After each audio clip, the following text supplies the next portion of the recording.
Hello everybody, good evening and welcome to the United Stands. I'm Mark Goldbridge and this is your latest Manchester United as INEOS's transfer clear-out plan is revealed as they look to make £200 million, not even from their own pocket, to hit this summer transfer window with. We'll also be looking at 3 potential candidates for Erik ten Hag in the summer. I don't know whether it's a laugh or cry about this article. We'll look about that as well. Also, could Manchester United be on track for their worst ever Premier League points total? Surely not, but a supercomputer says we are. Manchester United currently have 32 points. Our worst ever season is 58. Can we better that? Could Ten Hag do worse than that? We'll look at that and how that works as well. Also want to do something I promised you about Onana. Just delve into the stats about Onana. Is he being treated unfairly when you look at him comparable to other Premier League goalkeepers? We'll look at that. And also, you can get this in now. You can get it in later. Just a little bit of a topic if we get time later on. Who do you think are the top 3 most valuable players at Manchester United at the moment? So that's something for you just to think through. We will do that. But let's hit it straight from the off. Very interesting chat this afternoon with somebody. I'm not going to name who it is because they may well do an article or a tweet about it themselves. But look, and it's unfair of me to do that. But they certainly have a lot more detail than I've got. But we were chewing the fat about INEOS. Omar Barada is in now as our new CEO. So David Brailsford has been working for a number of weeks already, pre-Christmas, because that's when the Omar Barada stuff started. So what is the plan for INEOS when it comes to the summer transfer window? What can we start to glean from early activity on what they might do? And basically there's 2 big plans here. There's 2 big principles of what they surely will do, because when you think about it, like I do, and I'm sure many of you do, there's 2 really big logical things that Manchester United have got to do. They've got to be compliant with financial fair play, and they've got to raise money. There may be £100 million. There normally is £100 million that you can use in the summer transfer window. It's normally there even with the Glazers. So how do you turn that 100 into 300 or 200 or something ridiculous so that we can have this almost gigantic summer transfer window that I think you need to have? You need that momentum. There are 2 ways of doing this. It's called pure profit and it's called aging profit. And basically what Manchester United could, this isn't pie in the sky talk here, Manchester United could, under INEOS, raise £200 million relatively straightforward to use in addition to anything else that they can legitimately use that is completely and utterly financial fair play compliant. Now, some people would say, what we're going to do, you know, is Sir Jim going to get a balaclava on and Sir David Brailsford and Ten Hag and go and hit the, I don't know, Bank of England or whatever like that? No, this is legitimate. This is legitimate, and there are 2 very distinct ways of doing this, which United will probably fuse and INEOS will fuse. And when you look at it and discuss it, it's really very logical. If you look at the first model is pure profit. If you look at Manchester City and you look at Chelsea, what are they really good at? They're really good at selling players. And this is obviously going to be very relevant to somebody who has been working at Man City. And can I just say, a very interesting thing just to feed you in, just something a little bit topical for you whilst we're talking about this. This has come out from The Athletic. It's come out from one of their, I think it's their Barcelona reporter. But basically, it's a big blow for Man City. He was a top man that was really trusted by Manchester City. It had a feeling that they were almost a family in some ways. So for Manchester United to take him out of City and bring him to United, it's a big move. And David Ornstein has also said that the Manchester United statement felt like it was a bit of a dig at the old regime in relation to putting football performances back at the heart. It's almost disparagement against the previous setup. So perhaps that we're seeing here is INEOS's takeover. Sir Jim Ratcliffe has ambitions to be outright owner of United further down the line, and maybe this is them saying, this is our man, this is our project, we're going to bring in more of our people, we're going to shake things up because it's not been working. I disagree with that.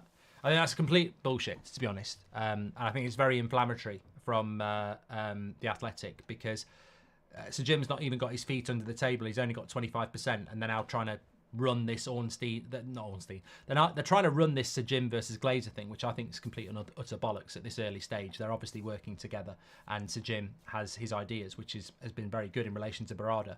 But obviously, Man City, Barada, Chelsea have done it as well. This is something that Manchester United, I believe, will do to raise money in the summer. It's called I'm calling it the pure profit way. You've probably hinted at what it is. Pure profit comes from homegrown players. When Man City sold Cole Palmer to Chelsea for 45 million, that's 45 million straight into the club. No deductions, no nothing. It's a pure profit player because he is homegrown. And that money goes straight in to whatever financial fair play reading Man City want to use. That 45 million can go straight in to be spent on other players with no deductions. It's straight in there. It works. And this is something United don't do very, very well. James Garner is an example of it on a very, very low level. This will be the perfect way for Manchester United to raise money in the summer. And there are two strands to it, but the pure profit strand is Scott McTominay and Mason Greenwood. How much do you think you get for McTominay and Greenwood? You can debate that in the chat, but this will be a way to raise 60 million quid straight away. If they can get another 30 million offer for McTominay, if he has a good Euros, and the Greenwood situation, I don't know what he's worth, but there is interest. That's 60 million quid straight away. Sir Jim doesn't have to put his hand in his pocket. The Glazers don't have to go and get a loan. It's 60 million. It goes straight into the transfer budget because you've just got rid of two homegrown players. It's the pure profit way. Obviously, you can supplement that with the likes of Mabry, Pellistri and stuff like that. But realistically, those two players raise you £60 million straight away. Now, I know in the chat, people are going to go, well, Manchester United won't sell McTominay. It's in his contract. That may well be the way. People are saying sell Rashford. I don't think that's going to happen. We're going to get to this in a couple of minutes where you're going to realise why certain players won't be sold in the summer because we can't sell everybody. But Mason Greenwood, look, the decision will be made in the summer, but Manchester United put a very clear statement out last summer that they were going to move him on. If they go back on that statement, that falls on Sir Jim's shoulders. If that falls on Sir Jim's shoulders, because he's the changing point, some of you will be very happy with Sir Jim. Some people will be very unhappy with him. From a political PR point of view, do you want to alienate part of your fan base in your first summer? I think United can easily, and INEOS can easily say that this decision was made by the previous regime. It's got nothing to do with us. You sell him, it's pure profit. I don't know how much you'd get for Greenwood. Maybe I'm being unfair saying 30 million. If there's a bit of a bidding war, you might get 40 or 50. If you get 40 or 50 and you sell McTominay as well, that's £80 million straight into the transfer budget without having to put anything of your own money in. So this homegrown pure profit way, I think that is point one. And you can add that up however you like. But McTominay and Greenwood would raise anywhere between 50 and £80 million that can go straight into the budget. And you don't miss either player. Greenwood, we're not even using, so how can you miss it? He's not played for the club for over 2 years. Is it 2 years? And Scott McTominay, well, people say, let's keep Scott McTominay. And that's absolutely fine. But I think that Scott McTominay's only value is last 10, 20 minutes, plan B off the bench, hoof the ball in the box. Do you see Liverpool doing this? Do you see Arsenal doing this? Do you see Real Madrid doing this? Do you see Man City doing this? Maybe we should sell McTominay and buy a player that is in fitting with the way that we play, instead of being a club that abandons its plan A to go plan B in the last 10 minutes against Brentford and throw balls into the box. Maybe removing McTominay would be better for his career, but also better for Manchester United to move away from the temptation of chucking somebody on the pitch who doesn't fit with the way that we want to play. So I think that straight away in this INEOS transfer clear out, if they need to raise money. We've got to be very, very clear about this. We need to sell to buy. We need to raise money. Scott McTominay, Mason Greenwood represent homegrown players that can bring you 50, 60, 70, 80 million pounds straight away into the transfer budget. There's 80 million quid. The second strategy is going to be called the age category, or whatever you want to call it. And this is where you've got the likes of Harry Maguire, Rafael Varane and Casemiro, all 30 or over. Their combined wage is £1 million a week. If you remove all three, that's £52 million straight into your budget. Add that to the 60, 70, 80 you've got from McTominay and Greenwood. Just from wages alone, you've got 130 million quid from Maguire, Varane and Casemiro. Then you've got what you get for them. I'd say 25 million apiece. 25 million from Saudi for Varane, 25 million for Maguire from a Premier League club, 25 million for Casemiro. That's 75 million pounds, plus what you've saved on wages, plus McTominay and Greenwood. That's 200 million quid. It's 200 million quid straight like that. So I think that we can all talk about, and look, get your comments in. Brian says get rid of the Deadwood first. The Deadwood is going to be like knocking on everybody's door and saying, please, will you buy this shit from me? We've got to move quickly. We have to move quickly, and we have to be ruthless, and we have to be aggressive.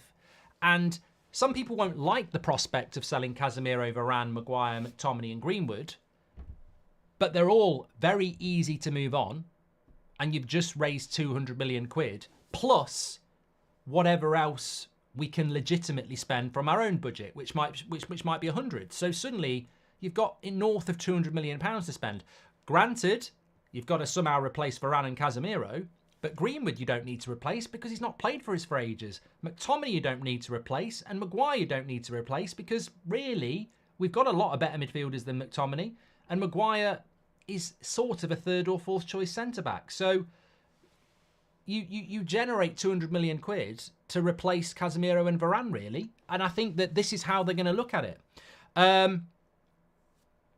Madge says, your podcast hasn't been ranked, Mark. No balls, I say. I don't know what we're talking about there, MJ.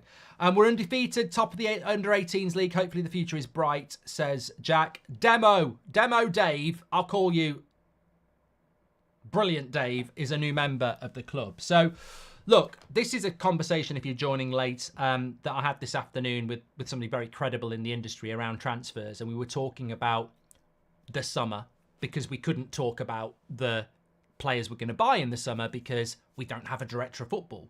So anybody who's talking about Brobby or Todibo or Dillett is a prat because we don't know what the director of football is going to do. So we were talking about budgets and how Man United will spend money when we've got a bit of a problem with financial fair play. And this led us to this two-pronged attack that INEOS will clearly use in some shape or form that will form their first summer transfer window. I don't think we're going to see... And look, you can supplement it in between. It's a bit like a sandwich, really.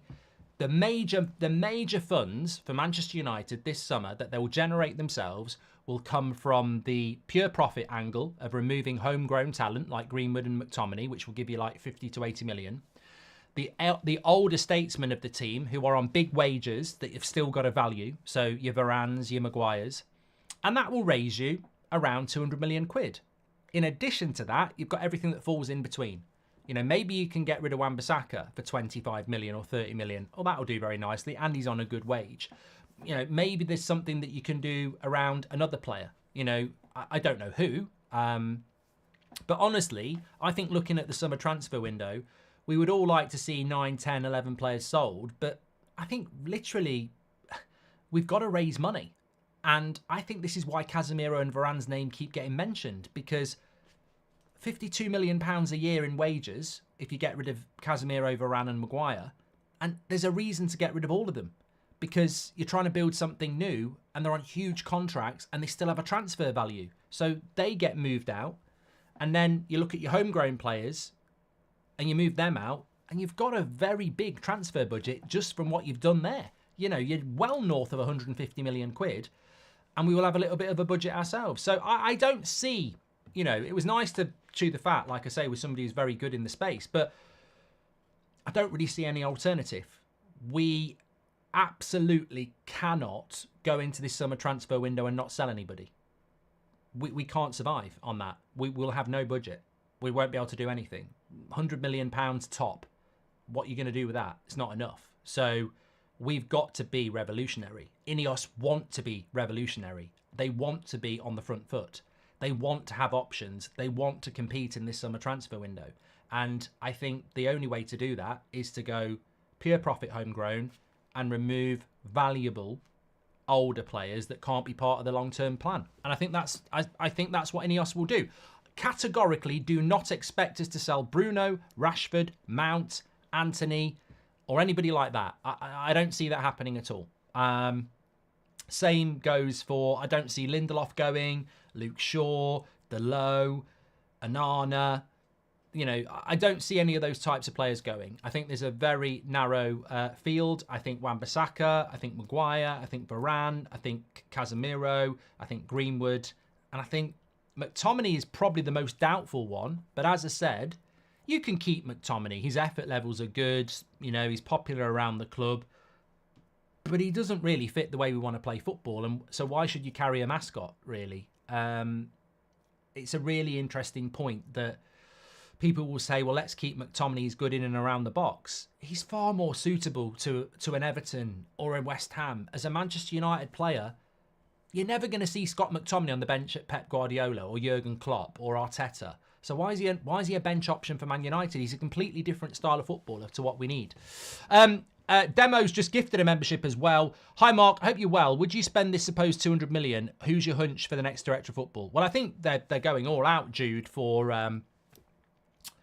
Dan Ashworth. I think that's what they're going to do. But whether they get him or not, I don't know. Thomas Williams, massive shout out to Thomas. He's a new member. And Saeed has gifted a member as well. Thank you very much for that. Love to see those badges and support in the channel. I'm throwing a few ideas around for the members section as well. So get ready for some of that. There's some interesting things going on at the moment. So thanks for your support.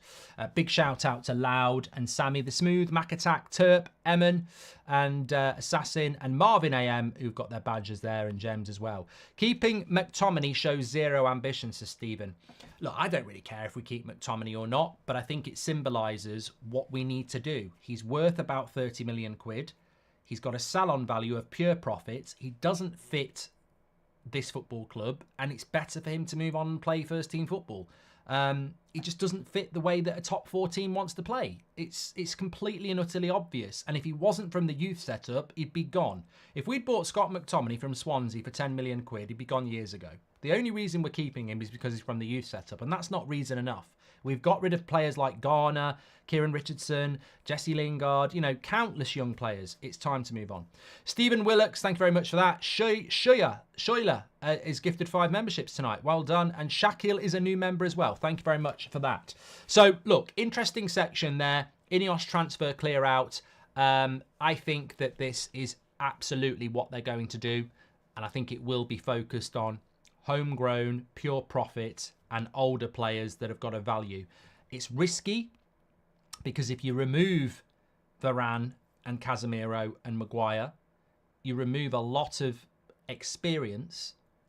But if you replace Varane and Maguire with De Ligt and Todibo, you've probably done that for about £80 million, and wages probably aren't going to be much more than 20. So 100 million probably goes on De Ligt and Todibo, or players of that ilk. Would you rather have De Ligt and Todibo or Varane and Maguire for a future project? Well, that's 100 million pounds straight away to do that. That leaves you another 100 to replace Casemiro. I think it's still... I personally don't think if you remove Greenwood, McTominay, Casemiro, Varane and Maguire in the summer and you raise about 200 million quid doing that, I don't think you need to buy 5 players. I'd say you need to bring 2 centre-backs in and a really good midfielder. You don't need to replace Greenwood because he's not been here. And McTominay, I don't think needs replacing in the sense that if you replace Casemiro, you've got Casemiro's replacement, you've got Mainu, you've got Bruno, you've got Mount's going to still be here. We have got younger players that can still come through next season. You could keep Eriksen for another year. I think that, you know, and actually, I'm forgetting, you've still got a bit more of a budget to go and get a striker and maybe another younger midfielder to come in from the continent. So I think United need to think like this. It's scary. It is scary, but when you sit and have the conversation and you work through it, we've got to raise money. We've got to raise money. Saeed says Scott McTominay is the kind of player who will keep getting picked by managers just because he's a passion merchant in training but horrible in the game. Dakil welcome to the Members Club. Thank you very much for joining. And Nelson says, my mother's British boyfriend calls me a wanker all the time, and I just looked it up and he's right. Also, Pratt doesn't mean pirate to me. Dismay, says Nelson. And Jelly Sheen says, great show, Mark. Can you wish Japan luck in the Asian Cup? There you go. Good luck to Japan. I don't really have any preference in the Asia Cup, so I'm happy to shout out whoever wants to get shouted out, as long as they're actually in it. Thank you very much to that. So if you want to come back on any of those comments, you're more than welcome, but I think that's definitely the strategy that's going to be most likely for Manchester United. Espen says, what about Rashford? He's homegrown. It's 80 million and wages. Sale plus wages. Look, I've done a little bit of homework on this. We're not selling Marcus Rashford, and I wouldn't sell Marcus Rashford. But if you sold Marcus Rashford, what would it do to the summer transfer budget? Well, if rumours are to be believed that he's on £350,000 a week, that's £700,000 every fortnight, which means it's 1.4 million every month. What's one? I can't do. Let me just do this. Goldbridge goes to his calculator. I'm just tired today. I should have done my homework properly on that. But calculator, 1.4 times 12 equals. It's basically 16.8 million.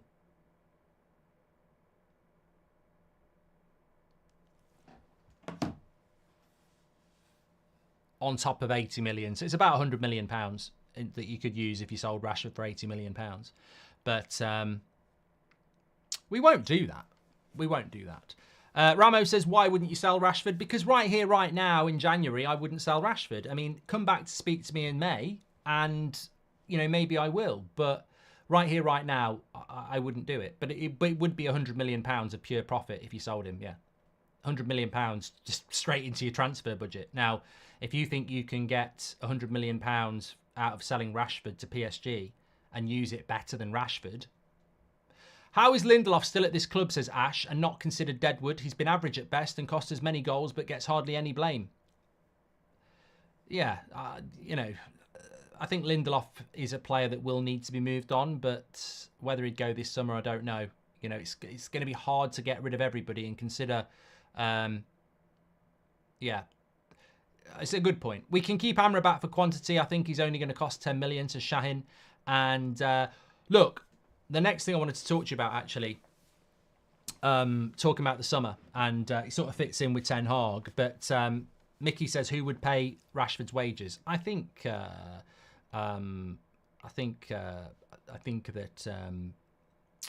PSG could pay it. I think. MJA says, other channel too scared to rank your podcast. I don't know what you're talking about. Other channels too scared to rank your podcast.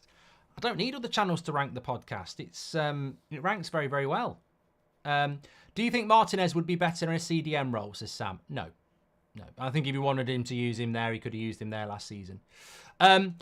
Just remember as well, headline figure. Actually, we'll do it right now.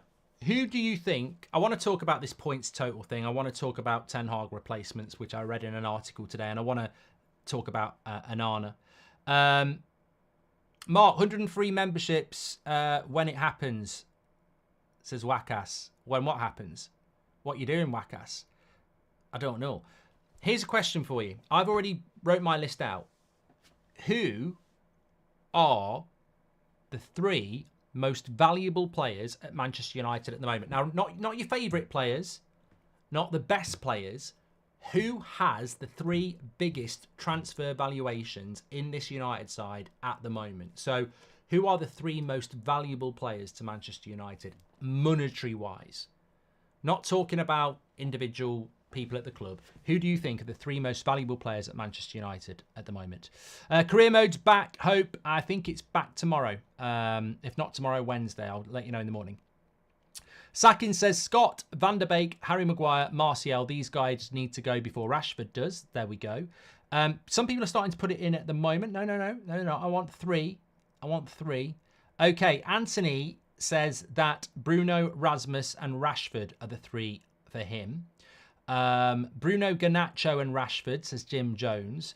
Rashford, Shaw and Martinez, says Eyeball Paul. Rashford, Bruno and Martinez, says BRL. Rashi, Bruno and Martinez, says Emin. So a lot of people are saying Rashford, Bruno, Højlund, and a lot of people are saying Rashford, Bruno and Martinez. I think the three most valuable players at Manchester United at the moment, monetary-wise, what you would get for them, is Marcus Rashford, Garnacho, and then Bruno. I think Marcus Rashford is somewhere between 70 and £100 million in value right here, right now. I think Garnacho is somewhere between 60 and £80 million at the moment. And I would say Bruno, because of his age, is probably somewhere between 50 and 80 million at the moment. So I think they're the three biggest valued players at the moment. Now, people will say, well, how can they be? We paid £80 million for Anthony. What Man United pay isn't what those players are worth. So people will say, well, we spent 60 on Rasmus. I love Rasmus. We spent too much. We spent 60 on future projections there. I think right here, right now, Rashford's the most valuable player, whether you like it or not, he is. I'd say Garnacho's second. I can't tell you the amount of people I talk to who aren't Manchester United fans through Goldbridge Saves Football, That's Football, or just out, when I'm out and about. And one of the, if I had to say the most common positive thing I've been said about Man United to me over the last few months, and there's not that much, most of it's sympathy, do you want to pint it, their shit, is that I'd take Garnacho. Whether it's an Arsenal fan, whether it's a Liverpool fan, whether it's a Chelsea fan, the player that they want of ours is Garnacho. Whether you agree with that or not, that's the thing I hear. That's the player that they go, yeah, there's something special about him. So he already has a big value, in my opinion. Man United aren't going to sell Garnacho, of course, but his value is big. And I would say that Rashford, Bruno and Garnacho are our most valuable players at the moment. Thomas, 90% of the team is overpaid. Nathan, thank you very much. Stephen says, hi Mark, serious question. In North Americans, most professional league conduct trades, swapping players and contracts. Why doesn't this happen in the Premier League at all? I don't know. It's just the way it's run, really, I suppose. Connor says, Rashford, Bruno and Garnacho. I agree with you on that one. And Chubba says, what if Sir Jim Radcliffe wants to make a statement by selling Rashi? Something ruthless for once. Love him. I would sell him. And I'm not the only one thinking that. Shahin says, for me, it's Højlund, Garnacho and Martinez. Look, I'll go where the show takes me and where it takes us as a community. I wasn't expecting to spend any time talking about Marcus Rashford. I mean, realistically, when you talk about INEOS's plan to clear out and raise funds, it will be, I believe, a two-pronged attack of homegrown players who are clear profit and older players who are not going to be part of the journey. Marcus Rashford's a homegrown player. Bruno Fernandes is 30 this year. You could make an argument that maybe Bruno should be moved on. You could make an argument that maybe Rashford would be moved on. Bruno would fall into the category of older player with value, and Rashford would fall into the category of homegrown and pure profit. But I don't think they will. But look, I sit here and say I wouldn't do it, and I don't think it'll happen. I didn't think we were going to go and get Varane from Man City. I didn't think we were going to go on and get Ashwood from Newcastle. So if you are somebody that says, well, Rashford should be on the sale sheet, Bruno should be on the sale sheet, I disagree with you. But as I said, I didn't expect us to do what we did with that CEO. I didn't expect us to go and get Dan Ashworth. So who knows what INEOS's vision is? There is this belief that INEOS are all about Brexit and Manchester. Well, Varane's not from Manchester. So who knows? I've got to say, I'm very excited about the CEO approach, and I'm very excited about the Dan Ashworth approach. And if they go and replicate that with positive moves in the transfer market, then, who knows? But I don't know. I don't know whether they do that. Smitty said, who should our transfer targets be? Keep up the great work. Mate, you know what? I know it's a boring answer, but it's the answer I subscribe to. Our transfer target should be whoever the new director of football wants to be, in conjunction with conversation with Erik ten Hag. So our transfer targets at the moment are anybody you want them to be, and nobody, because we don't know. You can say any name, you might be right, you're probably wrong. We don't know who our transfer targets are going to be. I think we need to bring in two centre backs, one ready to go and one a bit younger. Prime examples would be De Ligt and Todibo. I think they'd be very good replacements for Maguire and Varane. And financially, I think it makes sense. And project-wise, it makes sense. Replacing Casemiro is really difficult. I like the lad at Atalanta. I'd trust good, ideally, I wish we could just go and buy someone like Bruno Guimaraes when he was in France. But I don't think there's an obvious Casemiro replacement out there. So I'd probably try and buy two. Rather than replace Casemiro with a £100 million player. Although you could go for the lad from Portugal. You could go for him. But I'd rather replace Casemiro with two. Because I think we need a bit of depth anyway.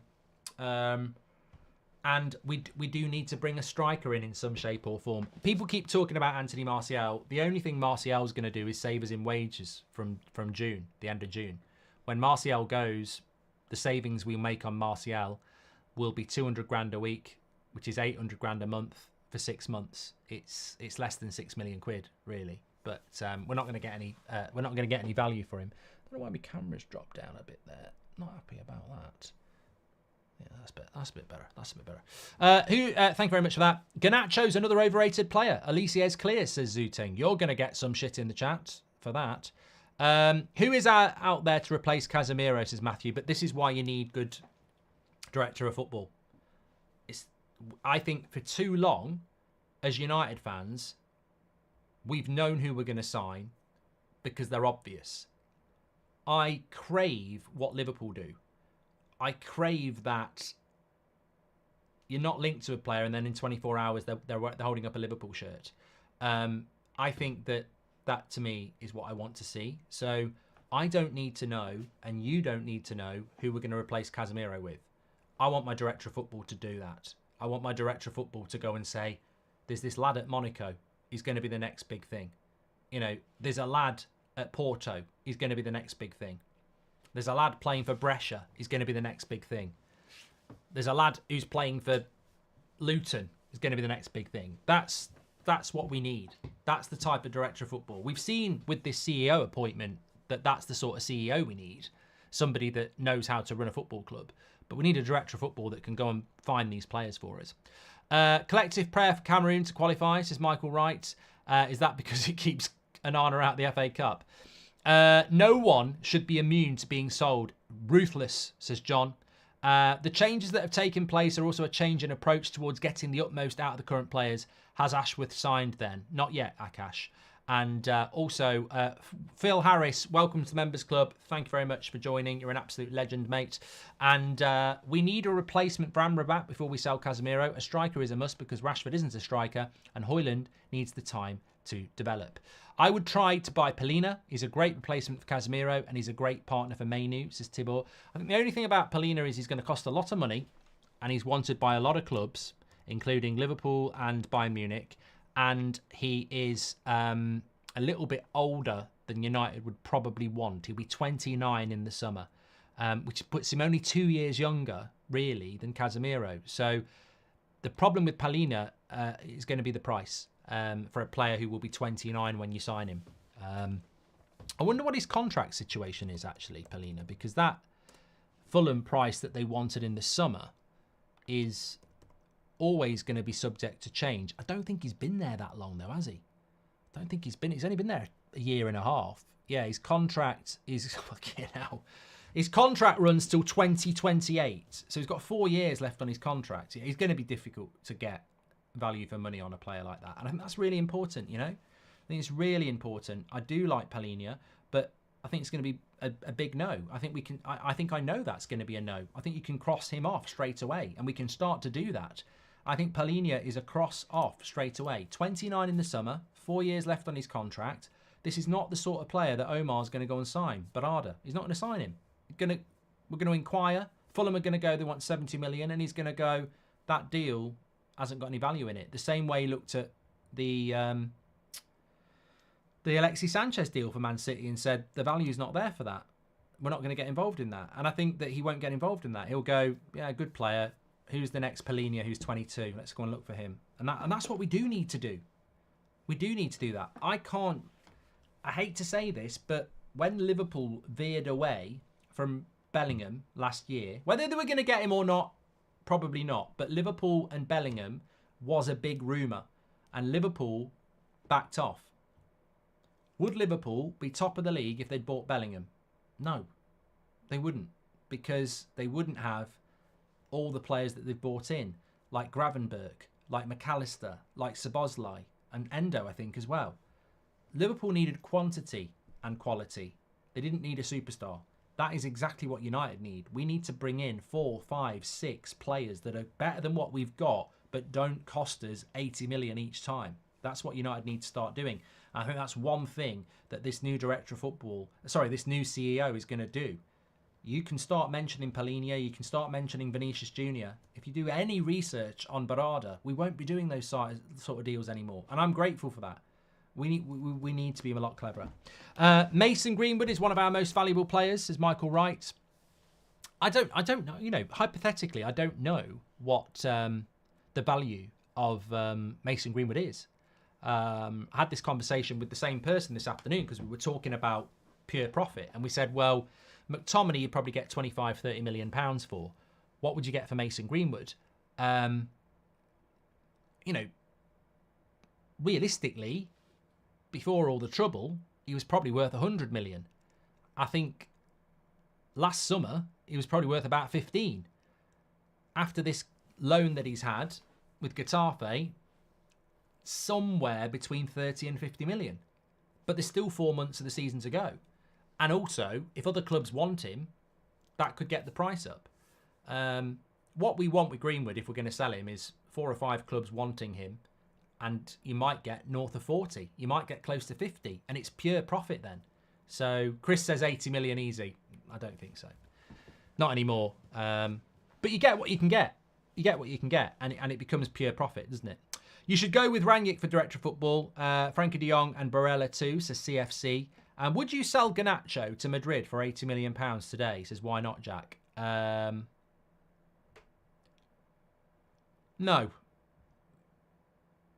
No. I don't know why I thought about that. No, I mean, everyone's got a price. Everybody's got a price. If Real Madrid said, we'll give you £120 million for Martinez, I'd sell him.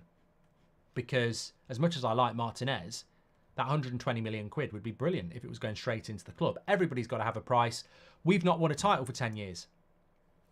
Liverpool did this with Coutinho. They got rid of him for a lot of money and it helped them rebuild the club. So, yeah, I think everybody has got a price, but I wouldn't sell Garnacho for 80 million quid.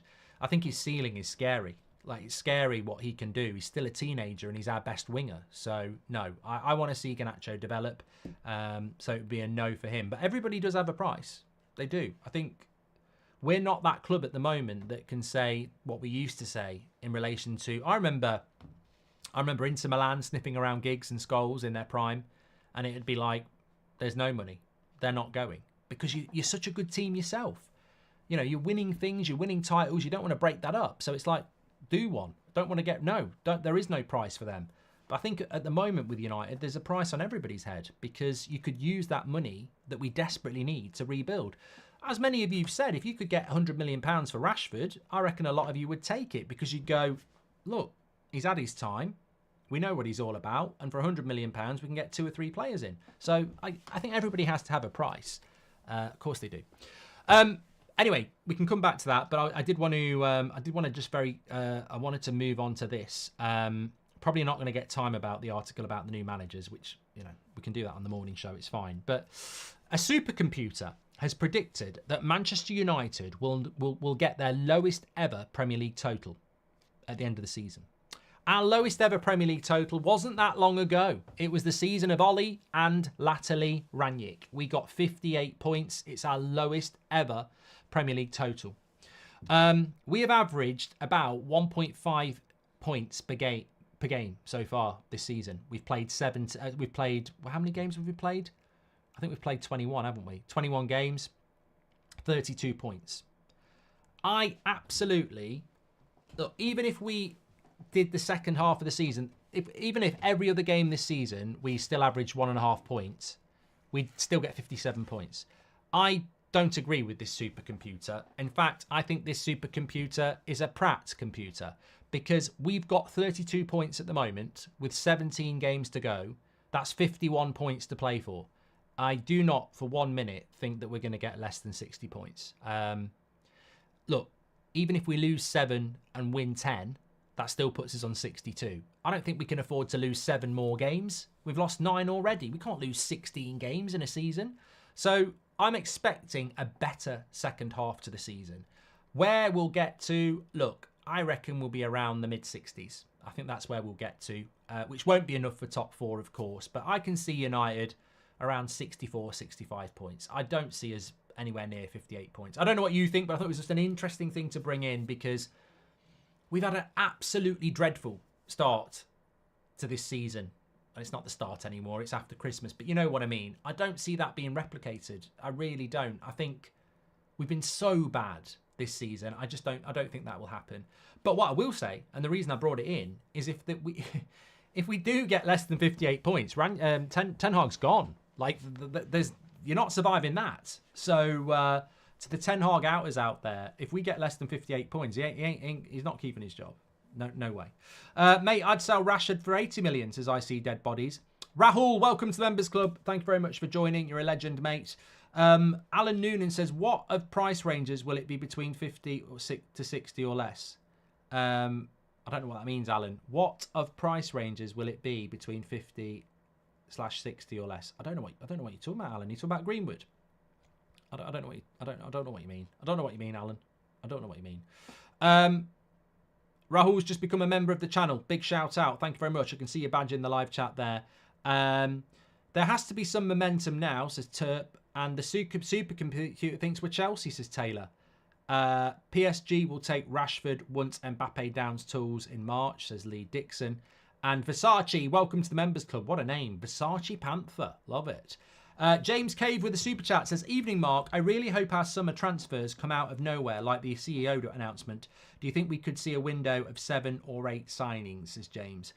Look, I'm not going to start naming names because, as I said, it's futile when you don't know who the director of football is. And I expect this sort of stuff will start coming out in March and April. So names of summer signings are irrelevant at the moment for many reasons. However, going back to what we were talking about at the start and what I believe the INEOS strategy will be, I can see, for example, Greenwood, McTominay, Varane, Maguire, Casemiro, Wan-Bissaka. Martial's obviously just going to go. Donny's going to go. So that's 8. I can see 8 going. Obviously, we've not even mentioned Jadon Sancho. I mean, look, if you didn't see the start of the show, we're talking about a strategy as to how INEOS can raise money. You go through the pure profit way of getting rid of homegrown players like Greenwood and McTominay, and you raise probably 60, 70, 80 million that way. And then you get rid of the older players that have got a value, like Maguire and Varane and Casemiro, 52 million a year in wages, and probably another 75 in fees. So it gets you up to 200 million quid. We haven't even mentioned Jadon Sancho. Jadon Sancho's on 300 grand a week. Get rid of that wage, 300 grand a week. That's another 16 million, isn't it? So, and also a transfer fee. The trouble with Jadon Sancho is that that's not pure profit, though. I don't know how this works. Somebody in the chat will. But if you sell Jadon Sancho for 40 million quid, yes, you save his wages, but I don't think you get 40 million quid to spend on players, because there's something about you spent 75 on him, you've sold him after 3 years. There's depreciation. I can't remember. There's a word for it. Somebody in the chat will know. There's a word for it when you, because it was the same thing with Maguire. If we'd sold him last year, the length of their contract and when you sell them means that you don't actually get, under financial fair play, their full value back.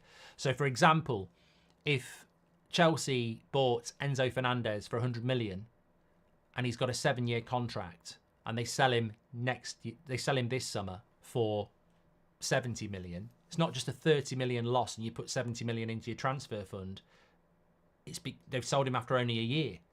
So it has an impact on what amortization. That's what it is, David. And I'm not 100% how it works, but they wouldn't get that 70 million to go and spend on transfers. They'd probably end up with about 40 because of amortization as well. So value depreciation, etc. So for Sancho, we won't. For Greenwood, it's pure. This is what I mean about the pure profit. For Sancho, you might get 40 million, but can only use 30 million because of amortization. Whereas with Greenwood, you get the full transfer value. With McTominay, you get the full transfer value. Yeah, That's how it works. FFP, hey? So, yeah, but Sancho's a player that we've got to move on as well. It's a little bit more money. It's a little bit more money saved, isn't it? So, there we go. But, yeah, I mean... And don't get me started on Anthony. I mean, I believe in Anthony. I'm probably in a minority. And I believe we've got to see it through. But if you want to sell Anthony in the summer, the amortisation on that, imagine that. He's only been here 2 years. We spent £80 million on him. We sell him for 40. We probably get nothing to spend on FFP. The money still goes into the club, but it doesn't go into your FFP rules to make you be able to spend it. It's a weird one. And the basic way of saying it is this. If somebody is a homegrown player and you sell him for 50 million, that 50 million goes into your FFP allowance.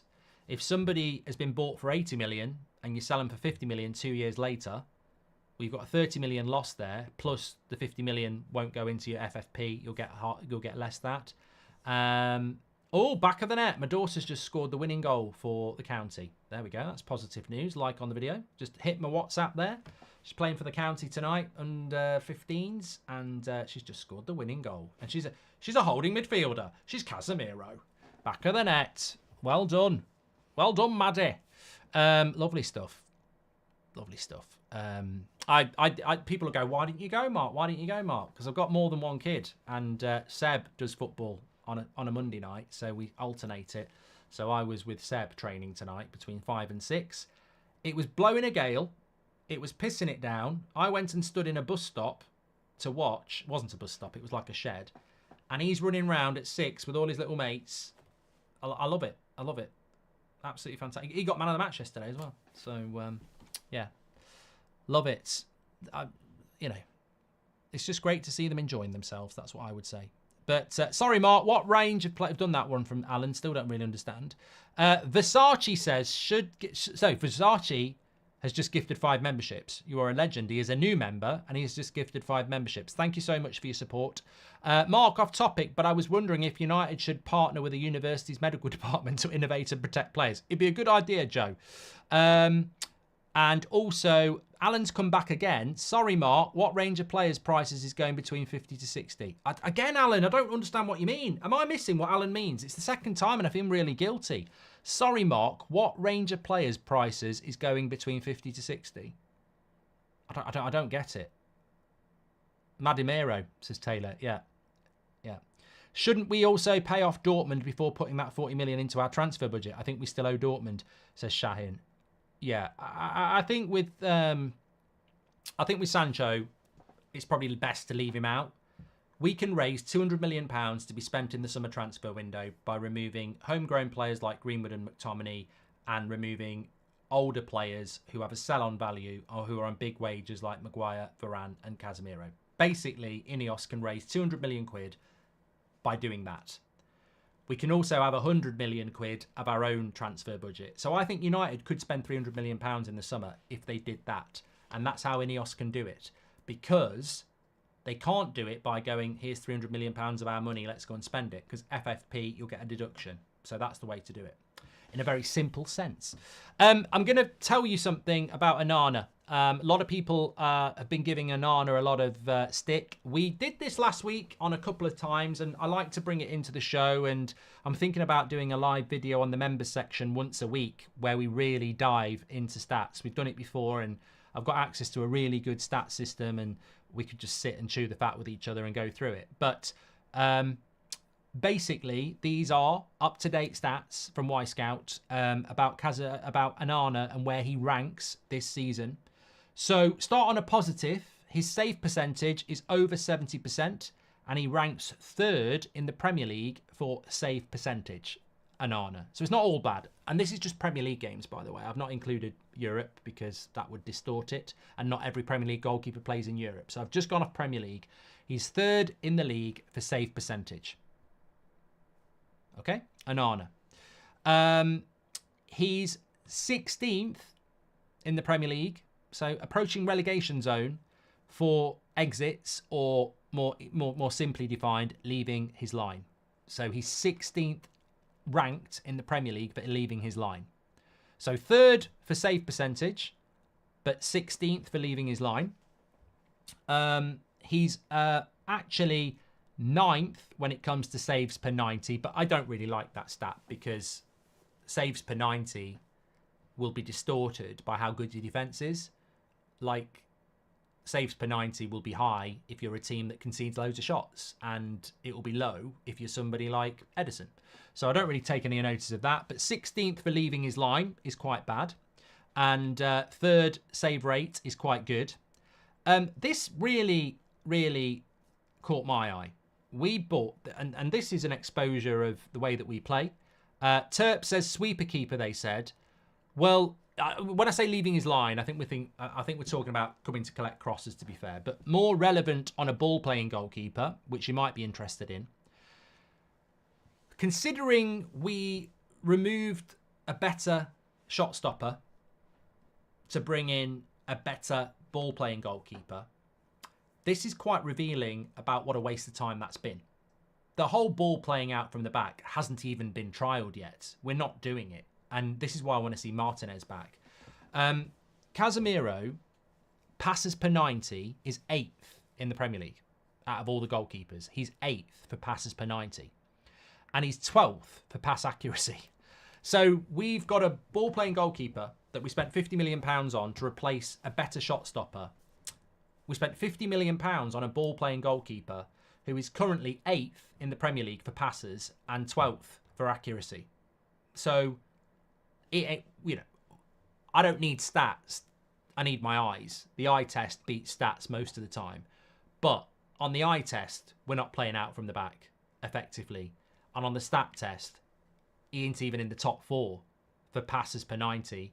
And he ain't even in the top 10 for pass accuracy. And we've seen that. I've seen countless long balls from Onana going out for throw-ins the same way they were last season for De Gea. So, look, I think it's a bit of a mixed bag there. I think Onana, I've seen that little cartoon that was going around yesterday. I've seen some people really digging into him. He's almost become a bit of a joke in the fan base, and that worries me. That worries me because he ain't going anywhere, and we need it to turn around with some hard work. The criticism is valid. I don't like the comedy, jester, is shit approach that a lot are having, but some would say it's earned. As a shot stopper, he's not as bad as you think, but off his line, he's terrible, and passing-wise, he's terrible. We had a goalkeeper that apparently wasn't good off his line and was passing badly anyway. So I think the problem with Onana at the moment is he's not as good a shot stopper as De Gea, but he's performing the same as De Gea in relation to coming for crosses and passing out from the back. So actually, we're in a worse position, aren't we? But the eye test will tell you that. We bought a ball-playing goalkeeper. We need to play a style of football that benefits the ball-playing goalkeeper. You don't spend £50 million on a ball-playing goalkeeper and then have him 8th in the league for passes and 12th in the league for pass accuracy. Because he's 12th in the league for pass accuracy because he's hitting fucking long balls. We need to get him out playing on the ground. We need to get that defensive line higher. And that will start to change the opinion on Onana.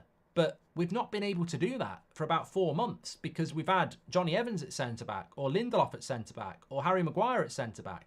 And they can't play that high line. We've got Varane and Martinez now.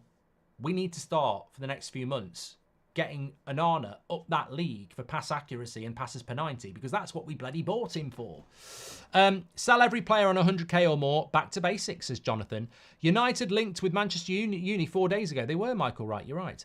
Kevin says, I think Alan was asking how many of our players range from 50 to 60 million in the transfer values. Oh, right. Well, thank you, Kevin, for decoding that. Can you think of any players that are in the 50 to 60 value? I think Alan's asked a good question. I'm going to come back to that. Should we also pay off Dortmund? I've done that. So yeah. So basically, I mean, we could almost do a video on this. The value of every Man United player. There's a video in that, isn't there? Next international break, I think there's a video in that. Most good teams will have a lot of players valued between 40 and 80 million pounds. If you look at Arsenal, most of their team is valued between 40 and 80. Ben White would be, Gabriel would be, obviously Havertz would be, Odegaard would be, Martinelli would be, That's the sign of a good team. Go through the Liverpool team, the same thing happens. They'd have a lot of players, valued between 40 and 80 million pounds. And the median of that is 50 to 60, like Alan says. How many Manchester United players are valued between 40 and 80 million pounds? Onana? Nope. Delo? Nope. Wan-Bissaka? Nope. Varane? Obviously not because of age. Maguire? Obviously not because of age. Lindelof? Nope.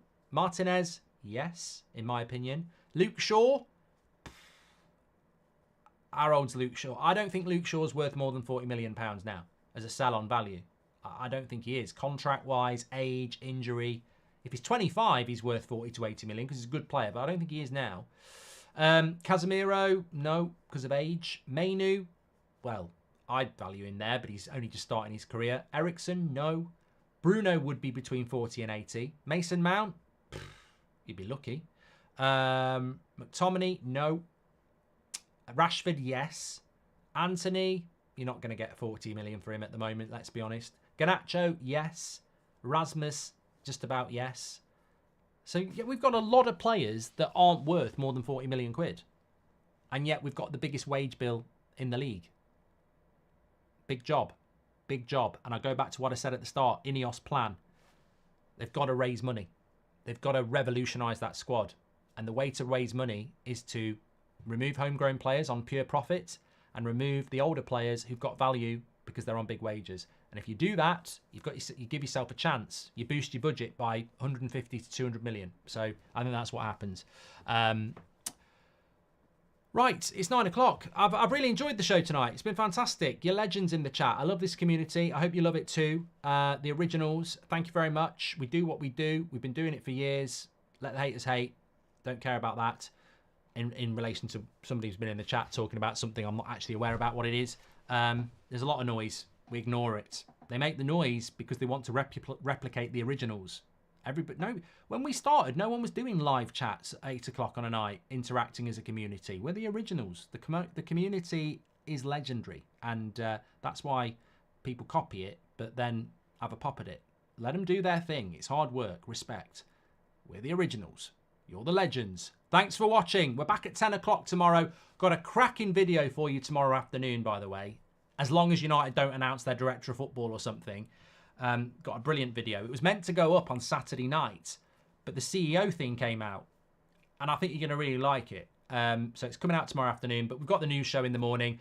Thanks, everyone. Absolutely love this community. Been doing it for nearly 10 years now, and you're just the best. So thanks, everyone, for getting involved, as always. Smash a like on the video. Enjoy whatever you're doing, and I'll speak to you all in a bit.